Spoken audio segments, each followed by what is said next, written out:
Batman, Superman, World's Finest 35. Mark Waid writing with Adrian Gutierrez on the art. So, I've been a little lukewarm in the last few issues of this, actually. It's been kind of feeling a bit fluffy recently. Why are you smirking? Oh, because there's a follow-up to this. I'm waiting for it. Okay. Well, so I was curious. I'm happy this is not a one-shot. I'm happy it said part 1, because I feel like too many of the stories recently have been a little bit, like I say, just feeding into that fluff where there's not been much to it. So we do a whole thing here where, and I was a little confused at first if this was like 2 places separate from Atlantis, or if this was like the 2 places that make up Atlantis. It felt very, because at first I thought it was like separate locations, and then, but later on it felt like, no, this is just Atlantis, because the way they keep talking about Arthur, like, coming back and whatever. But basically, the second place, so there's let me just get the names of these 2 places again. Yeah, Poseidonus, right? And Titanus, was that the other one? Tritonus. So, yeah. Right. So we can remember those going forward, because Poseidon's the Lord of the Sea, right? And Triton was one of his sons, also Lord of the Sea. So Tritonus has mer people. Yeah, so everyone in Tritonus is all mermaids and mermen. So Tritonus starts having like a zombie virus, in simplistic terms, and it's infecting people and maybe coming towards Atlantis or Poseidonus. And Poseidonus is concerned about this. They want to call Aquaman in, who was hanging out with Robin and Superman up top. And basically, by the end of the issue, Tritonus, some of the Tritonus people believe, one of whom is the king, who is the husband of a mermaid who used to date Clark, which is fine. This is Mark Waid flexing his weird DC knowledge here. So you don't know anything about Lori Lamaris? Not a goddamn thing, man. All right, so Silver Age in college. Of course, the Silver Age. Of course, he's experimenting with fish people. He's like Shape of Water. Well, so you joke about that, but she had a human form, so they date in college. But when she gets thrown into water, she becomes a mermaid. All right. Okay. And so she was his college girlfriend. Clark dates a mermaid. But yeah, I'm shocked that you were that familiar with that. You're shocked? Yeah. I thought this was like a thing that most DC fans know about Clark's time, getting into fish people. I don't think she's ever popped up in a story I've read before, so. No, but it's one of those weird fact things, that like, that gets tossed around. Anyways, I learned this back reading Wizard magazine back, 25, 26 years ago, Okay.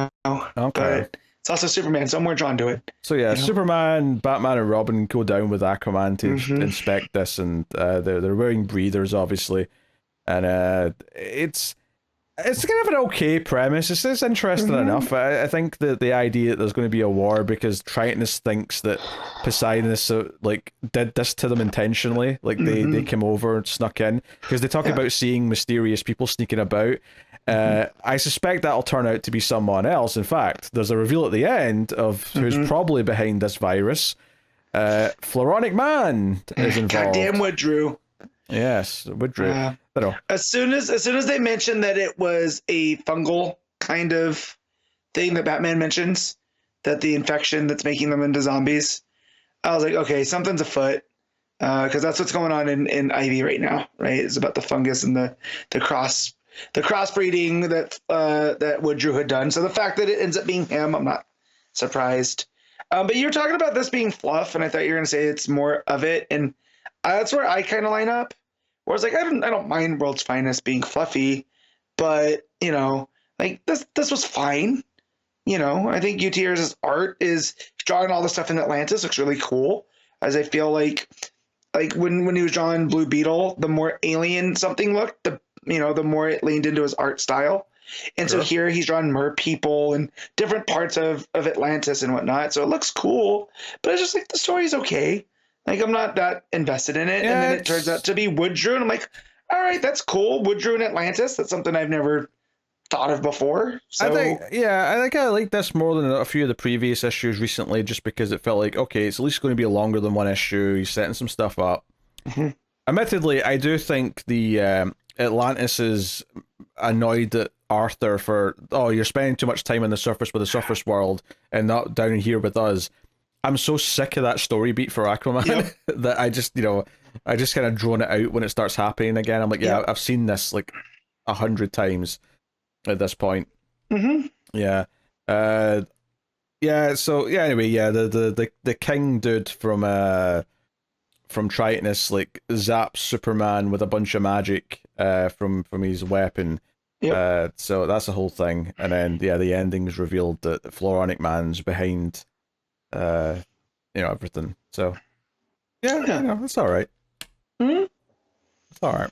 I do appreciate the fact that they're at a Metropolis Monarchs game, and we find out that Aquaman grew up listening to Portland Sea Devils, which is another one of the, DC teams. But yeah, just so I always like that type of stuff, and talking about, just his time and Aquaman's time with the team, and everything still feels new because it's still early kind of DC kind of stuff. So, that was fun.